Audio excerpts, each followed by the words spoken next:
Not every moment in life is a made-for-TV movie. Most of what happens is forgettable, but some moments define who we are. How do we recognize those moments while we're in them? How do we know what they mean? How do we frame the story of our everyday life so it deserves to be told, remembered, and passed on, so it brings understanding not just to us, but to those who hear it? Hollywood has already figured this out, and we can use their storytelling secrets to tell our life stories too.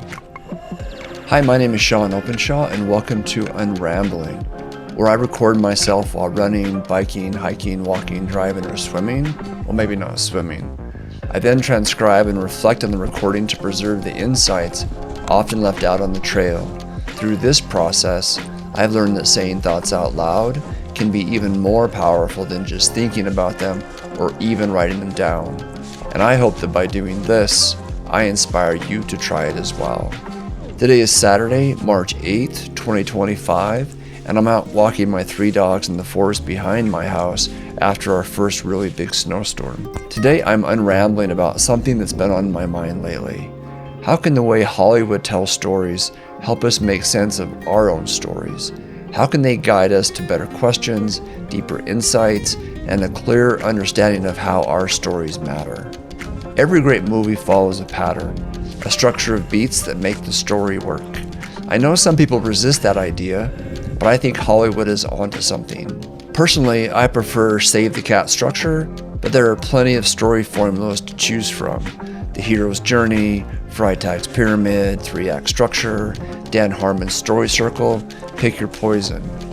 I use Save the Cat story beats to outline the stories I write in film, and that got me thinking, what if we could use those same story beats, this same structure, to make sense of our own lives, to see the bigger picture, to understand what makes our story interesting, memorable, compelling, and worth telling, not just to others, but for ourselves. The setup, why this matters. I've always said that life is like a glacier moving at lightning speed. It's an unstoppable mass of compressed moments, slowly shaping our existence, yet instantly reshaping everything in its path. We know what happened in our lives because we were there, but we don't always see why it mattered. We don't recognize the beats that take us from one version of ourselves to another. Instead, we tend to see our life as a series of disconnected events.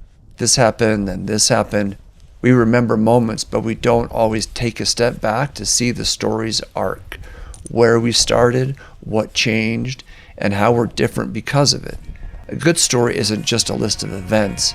A good story shows change, transformation, and growth. We are the hero in our own story. Think about that for a second. You are the main character in your own life.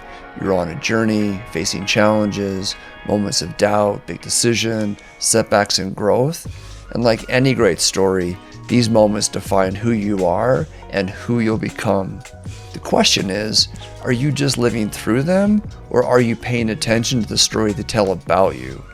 Because if we want to make sense of our journey, if we want to learn, grow, and understand where we're headed, where we've been, what that means, we need to ask better questions about those moments. I love Einstein's approach to problem solving. He said if I had an hour to solve a problem and my life depended on the solution, I would spend the first 55 minutes determining the proper question to ask, for once I know the proper question, I could solve the problem in less than 5 minutes. I'm no Einstein, but I do know this. The quality of questions we ask determine the answers we find. Instead of asking, why did this happen to me? A question we often can't answer, we can use story beats to ask better questions.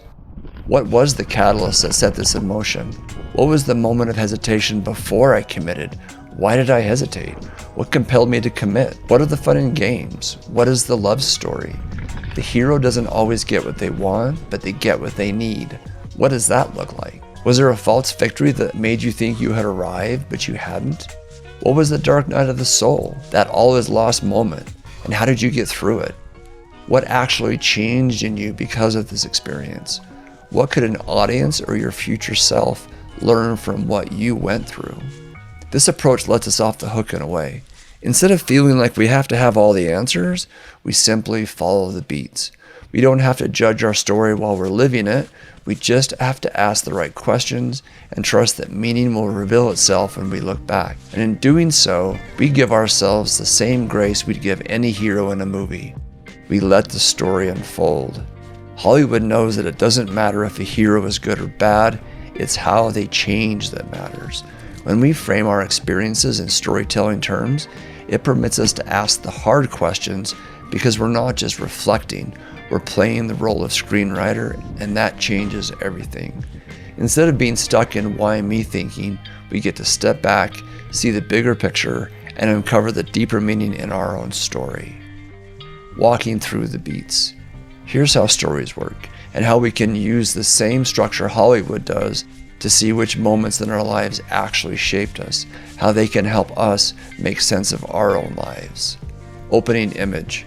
This is what life looked like before everything changed. Think of a moment in your life before the big move, before the new job, before the loss, before the realization, before you committed to the thing. Where were you? What did normal look like? Paint the before picture with as much color and detail as possible. You can't see growth until you can compare it to where you started.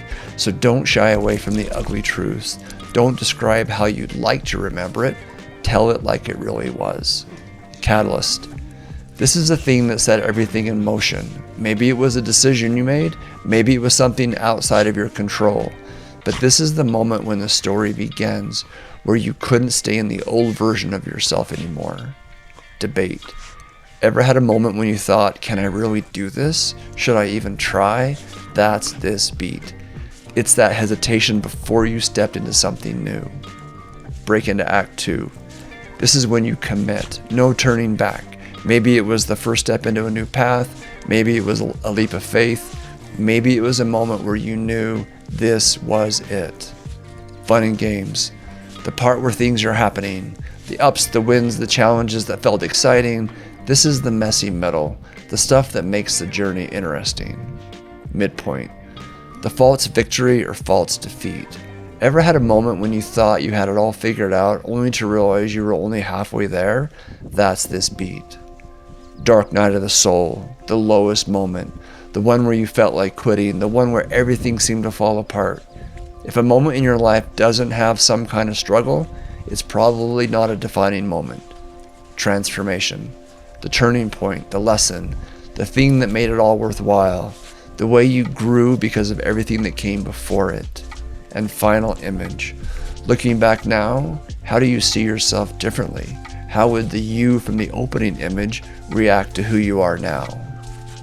Finding the log line. What is this story really about? One of the most powerful parts of storytelling is cutting through the noise to get to the heart of the story. It's the first question a Hollywood producer asks about a screenplay. What's the story about? Sometimes the hardest questions to answer are the simplest to ask. When I unramble, I start talking about one thing, then another, circling around a deeper idea I wasn't even aware of. But by the end, when I step back to summarize the session, I realize what it was really about. And that's why it's so important to reflect, to take a look back and find the through line.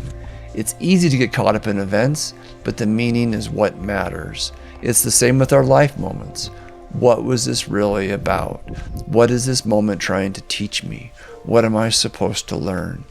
Sometimes the best way to reframe our story is to ask different questions.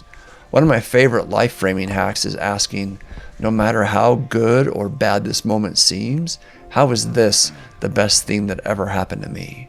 The answer isn't always obvious, it's often painful, but that's the point.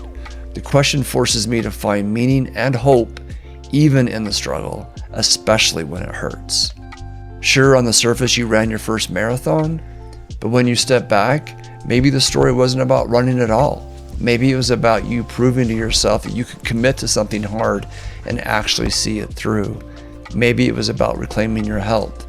Maybe it was about something deeper all along. Simply ask, what was this really about? Asking that one question, the real heart of the story, gives clarity. It turns scattered memories into a cohesive narrative, and most importantly, it helps us understand what really mattered. The power of teaching and recognizing our own story beats. Another powerful thing about this framework, it teaches.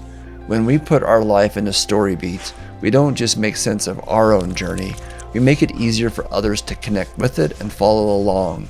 It ensures our story is told the way we want it to be told and not left for interpretation when we're gone. Good storytelling teaches lessons we've learned to help others and our future selves.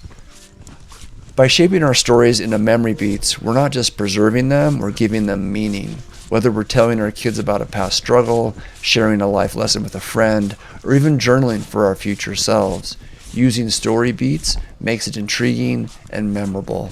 And let's be honest, it keeps people from zoning out while we tell it. But this isn't just about looking back, it's about moving forward. Stop and think about it. You're in the middle of your story right now. Maybe you're in a debate moment questioning your next move. Maybe you're at midpoint thinking you've arrived only to realize you still have more to learn. Or maybe you're in the dark night of the soul, that all is lost moment, feeling stuck, unsure of what comes next. But here's the good news. That means a transformation is coming. That means you're just the hero in your story, trying to figure it out, and that's okay. Only the gods know when your final scene will come, but until they yell cut, the story is still yours to write. Closing thought. So what story beat are you in right now, and what comes next? When you start looking at your life through the lens of story beats, things stop feeling random. You stop wondering if you're stuck because you realize every great story has moments of doubt, struggle, transformation, and growth. Heroes come in all shapes and sizes. Some are fearless, some are flawed, but all of them learn, all of them change, all of them grow. That's what makes a story worth telling. And that's what makes you a hero in all your flaws and glory. Whatever moment you're in now, it's leading to the next beat. So take a step back, ask the right question, and trust that your story is still unfolding and worth telling. Framed correctly, your life isn't just a collection of random then this happened moments, it's an epic journey.